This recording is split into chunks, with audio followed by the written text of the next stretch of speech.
Revenge by Jason Dwayne Cockerham. This book is for audiences 13 and up. Chapter 5, Bank Robbery. Nina here.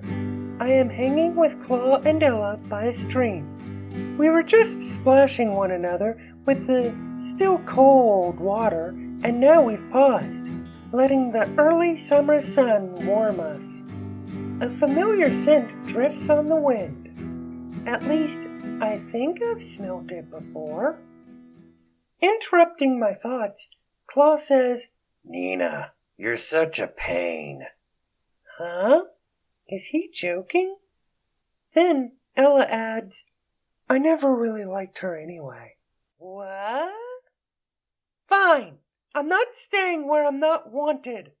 I dash off to I don't know where, just away.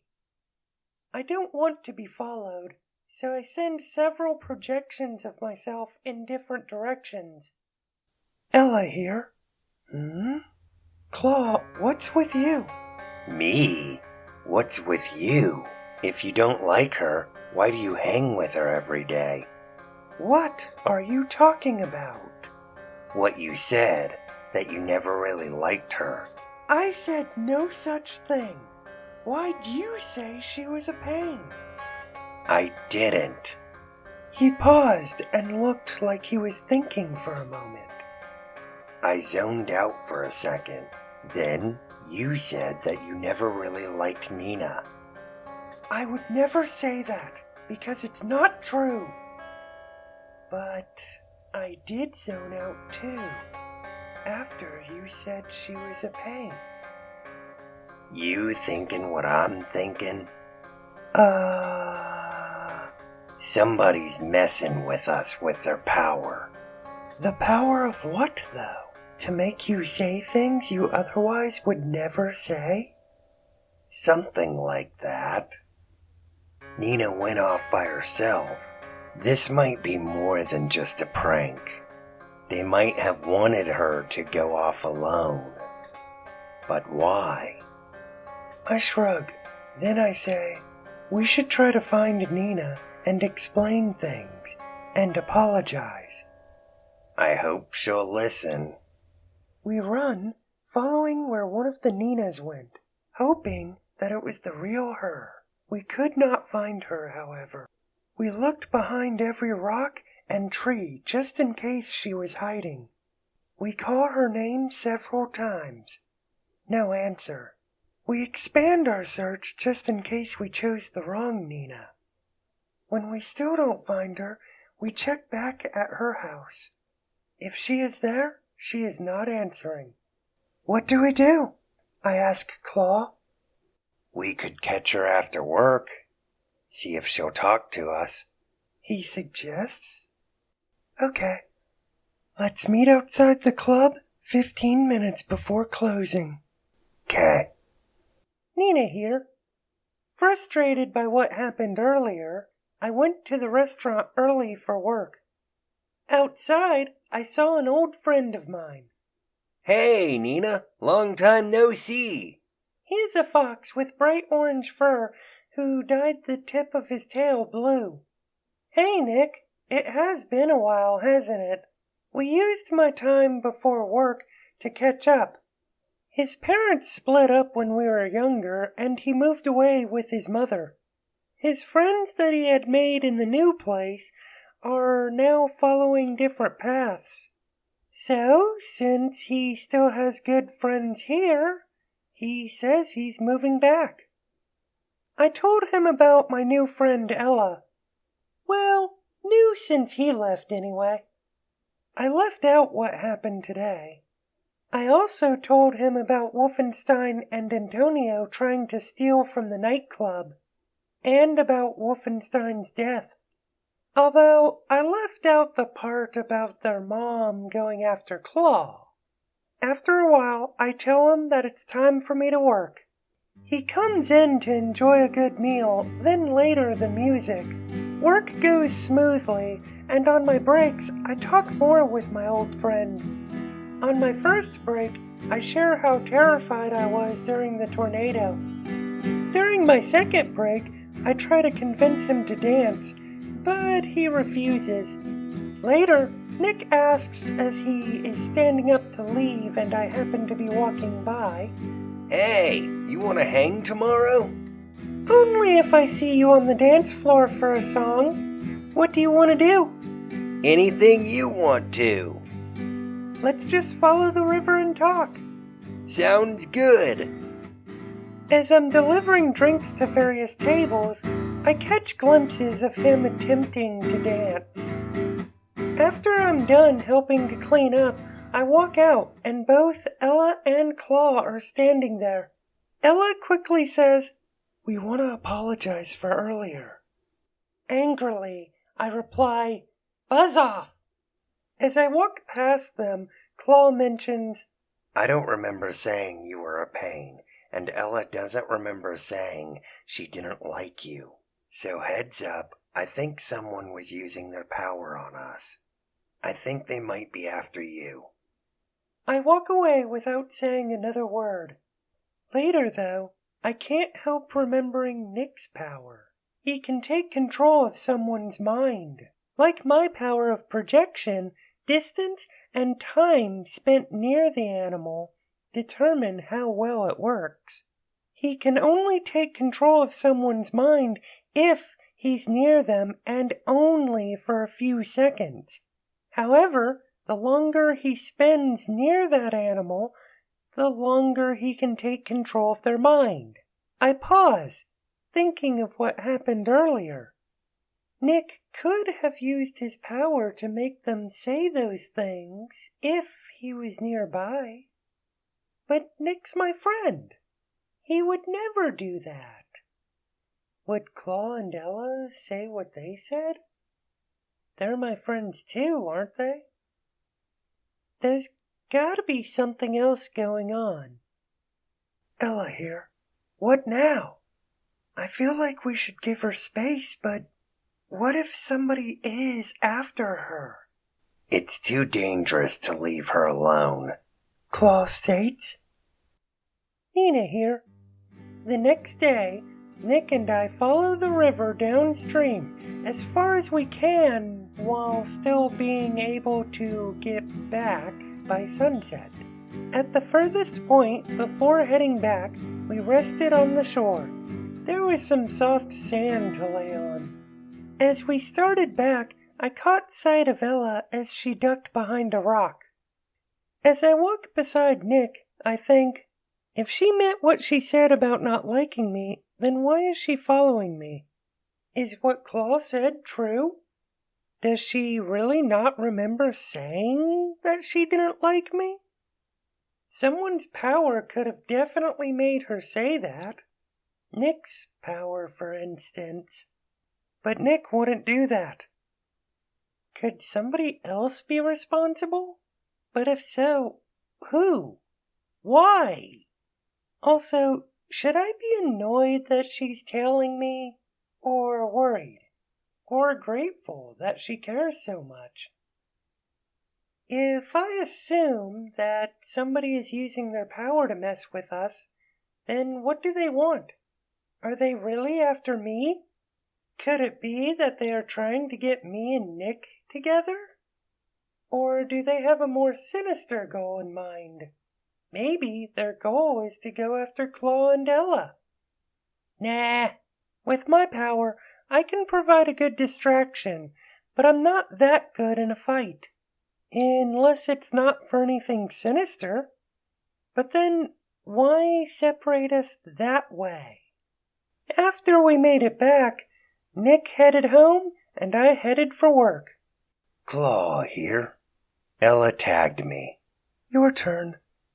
We had agreed last night that she would tail Nina during the day, and I would set up outside the club while she works.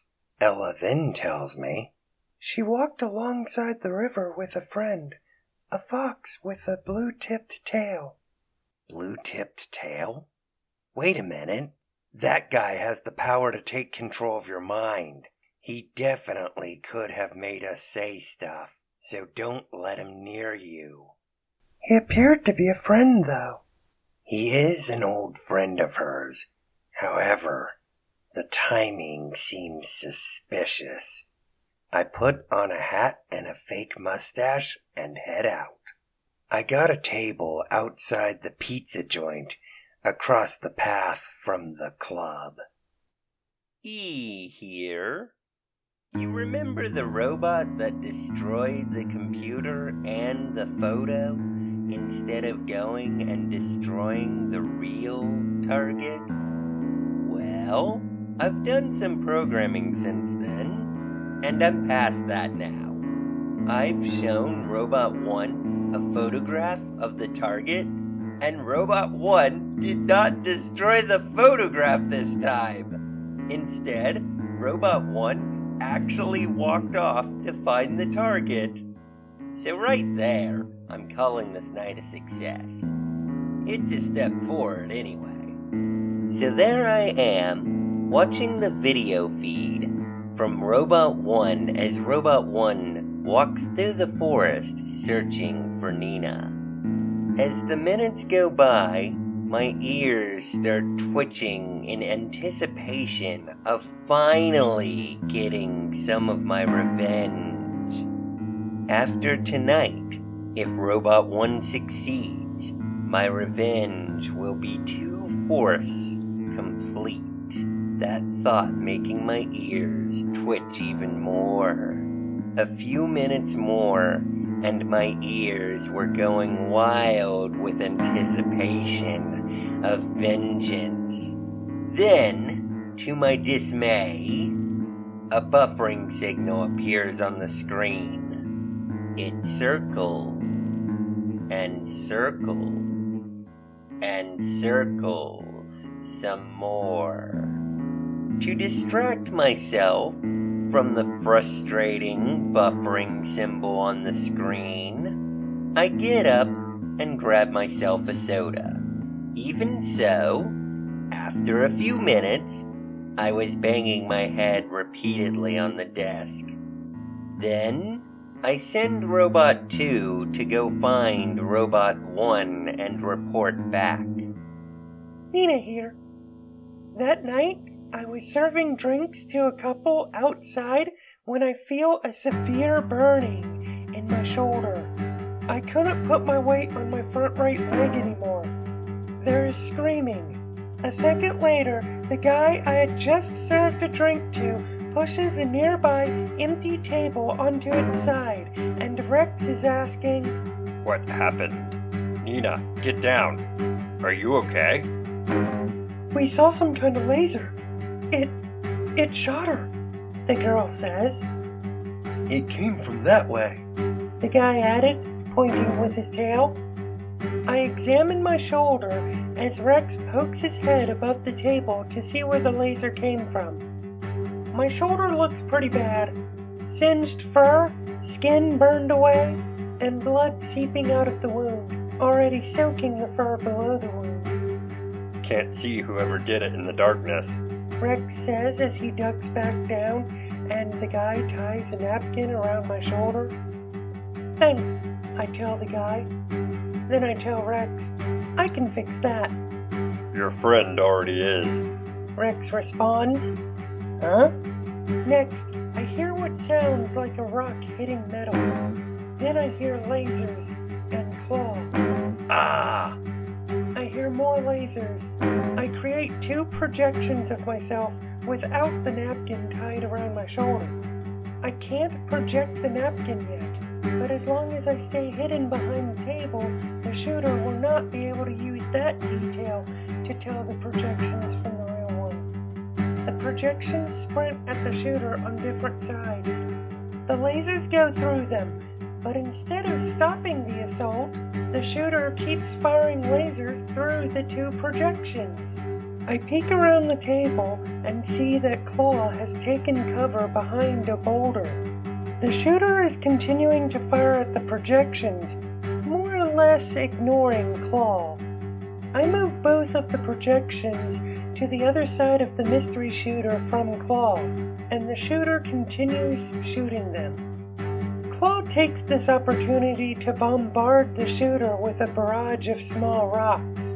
The shooter goes down, but then gets right back up and fires 2 laser shots at Claw. I can't tell from here whether Claw was grazed or not. Then, the shooter turns back to shooting the projections. Claw slowly makes his way towards us, dragging his shield with him. The shooting pauses, but then resumes in spurts. It's a robot. Claw states when he gets close. I don't think it'll attack unless attacked. One obvious exception, I remark. The robot quits firing lasers and runs up to the projections to use its claws and teeth. That's when I see the shape. It looks like a saber-toothed tiger with a laser gun on its back. Rex chimes in. I've got an idea, then. Lead it to Sunset Peak. There's a cliff there that I bet Rex is planning to take advantage of. Will do, I reply, as I have my projections lead it that way. Rex, Claw, and I follow using bushes, trees, and boulders to stay out of sight. When the robot is on the very edge of the cliff, Rex uses one of his explosions to push it off. We hear an explosion, and Rex peers over the cliff. It's over, He confirms. Afterwards, I head for the hospital. Claw helps me get there by letting me lean on him. As we walk together, I ask him, "Are you okay?" Yeah, it just grazed my shoulder with a laser. If my dad's still working, I'll let him look at it so he can see for himself that it's not too serious. Good. The fact that he wants to let his dad take a look at it suggests that he's telling the truth, that it's not too serious. Your shoulder, on the other hand, appears to be giving you trouble. True. I would never make it to the hospital without you. Thanks. No problem. After a minute, he says, You've been hanging with that guy that dyed the tip of his tail blue. With his power, he could have. I know, but he wouldn't have done that. Besides, I don't see him sending a robot after me. He could be working with someone. It wasn't him. We continue on in silence. When we are almost to the door of the hospital, I ask the question that has been burning to be asked since the robot fell off the cliff. Claw, what's with the fake mustache? I, just felt like wearing it today. You know, earlier I noticed Ella tailing me. You wouldn't have been wearing that and the hat so you could keep me in sight without being recognized, would you? No, of course not. I just felt like wearing a hat and a fake mustache. They go together. He was totally following me, trying not to be recognized. Which would explain why he was there so fast after I was shot by the laser. Seriously, should I be glad or angry that him and Ella are stalking me? Of course, if I really needed to, with my projection power, it would be pretty easy to ditch them. After my shoulder has been patched up, I see Claw waiting in the waiting room. His shoulder is bandaged too. Do you want me to walk you home? He asks. I still can't put weight on the shoulder. Sure. Here. As I am watching Robot 2 walk through the forest via the video monitor, Robot 1's video feed goes to no signal. About a minute later, as expected, Robot 2's video feed gives me a buffering signal. I wait and pace around for approximately 10 minutes. Then finally, as I am tapping my foot, the video from Robot 2 continues playing. I watch.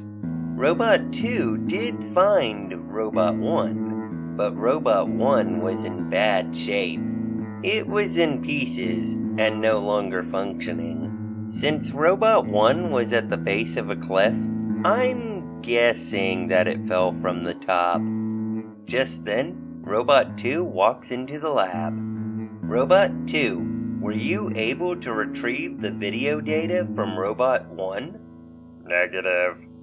At that moment, I wasn't too upset, for Robot 1 was a learning robot, and anything it learned, it would have transmitted it to the main computer, which then would update the master code, which then in turn could be used to update all my robots. In effect, all my robots would learn from Robot 1's failure. Then, a thought struck me. The data used to update the master code would have been sent via the internet, and the buffering signal on the video meant slow or no internet. I had a dreadful feeling as I asked, "Computer, was the master code updated today?" Negative. My eyes widen, and I let out a scream. Ah! I lost a robot and none of my other robots even get to learn from it? Ah! Nina here. Me and Nick spend the next day hanging out, not doing anything too hard on the shoulder. Later that night, I was still with Nick when I zoned out. Ella here. Nina and her friend go to the bank. She distracts the guards while a cat slips inside. What is she doing? Is she really participating in a bank robbery? An alarm sounds and the guards rush inside the bank. Her friend goes in behind them. A minute later, he and the cat run outside carrying bags of money. As they run right past me, not noticing, I call out, "Nina, what are you doing?" "Getting money." "You can't help them steal money from a bank." "Watch me." Suddenly, the sheriff and his deputies show up. Before I knew what was happening, the cat grabs me. "I have laser claws. Anybody moves, she dies. Let us go if you want her to live." Nina shakes herself as if she's snapping out of a trance. Not now! Her friend exclaims as he struggles to keep his power over her. I take advantage of the distraction, throwing the cat's paws away from me and running. I hope this is not my last moment. An instant later, a laser hits my leg and I fall to the ground. The police rush forward and have everybody subdued on the ground an instant later. I look back to see that blood is trickling down to the ground from a wound on my back right leg. One of the deputies runs up to me and presses a paw to the wound. Later, in the hospital, Claw asks as he walks in the room, "Hey, you gonna be okay?" "I'll make a full recovery eventually." Changing the subject, I comment to Nina, "You're not in jail." "That's good." Nick told the police everything. He had taken control of me to force me to help out with the bank robbery. He told me everything, too. He was the one that made you guys say that I was a pain and that you never liked me. I'm sorry. "Just good to have you back," I tell her. "It is us who are glad to have you still with us," she says. "Although why? Why did he do that?" Claw asks. "To get me away from you guys so I would spend more time with him, so his power would last longer for the robbery. He needed me to distract the guards. They wanted quick money." She holds two claws close together to indicate a small distance. "And they came this close to taking out one of my best friends. With tears in her eyes, she adds, "Oh, Ella, I'm sorry." It's okay. Then how does the robot fit in? I mean, it was obviously after you. Claw comments, looking at Nina. Claw had told me about the robot this morning. I add, right, it doesn't make sense to send a robot to kill you if they want to use you to distract the guards. I asked him about that, Nina says. Robot? I don't know anything about any robot. That's what he said. He did look confused about it. Also, it doesn't seem to make sense with their plans. So I don't think it was sent by him or the cat he was working with. I think someone else wants me to die. In the next chapter, I am restless thinking about another betrayal in my life. You're my best friend. Coming in August 2023. More from this author. Dream Trap by Jason Dwayne Cockerham is a story on Amazon's Kindle Vella. The first 12 chapters are available now to read, with the first 3 episodes being free to read. Chapter 1, Death of a Fairy. Chapter 2, I'm a Dragon? Chapter 3, Dogfight in the Realm of Rivers. Chapter 4, Flying the Canyon. Chapter 5, Flying into a Trap. Chapter 6, Gliding in the Desert. Chapter 7, Shot Down. Chapter 8, Preparations. This is the chapter that introduces the bad guys. Chapter 9, The Abyss. The chapter when the first unicorn attack happens. Chapter 10, Happy Times, Sad Goodbye. Chapter 11, Another Unicorn Attack. Chapter 12, Reunion. The chapter when Seabreeze finds out she's trapped in a dream, and she was trapped by a dream fox.